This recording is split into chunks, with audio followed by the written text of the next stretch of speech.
tnediet l-Istrateġija Nazzjonali għall Biodiversità u l-Pjan ta' Azzjoni sal-2030 bilan li tindirizza l-isfidi li tiffaċċja l-biodiversità Maltija u l-enfasi fuq il-protezzjoni tagħha.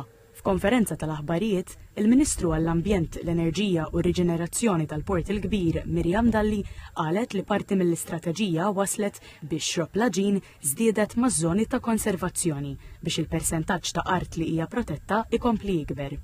Ġifieri li kollok fuq l-art areas li huma protetti fej bħalissa dak l-ammont il-ħaqni għal 28.5% u l-pjan tagħna sa going forward li dak l-ammont ta' art li tkun protetta jitla għal 30%.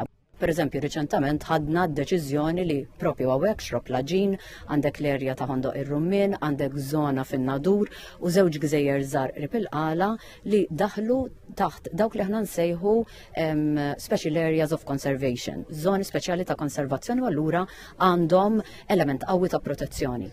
Il-Ministru Dalli rimarkat li l-inizjattivi fiż-żoni ta' Natura 2000 u l-protezzjoni tal-ekosistemi tal-baħar jistgħu joħolqu niċeċ ekonomiċi ġodda. Żidet tgħid li bil-kontribuzzjoni ta' kulħadd jista' jitgawda ambjent aħjar, kemm minna u anke mill-ġenerazzjonijiet futuri. Il-Kap Eżekuttiv tal-Awtorità tal-Ambjent u r-Riżorsi, Kevin Merċieqa, qal li l-istrateġija fost oħrajn tagħti priorità lil protezzjoni tal-art u l-baħar.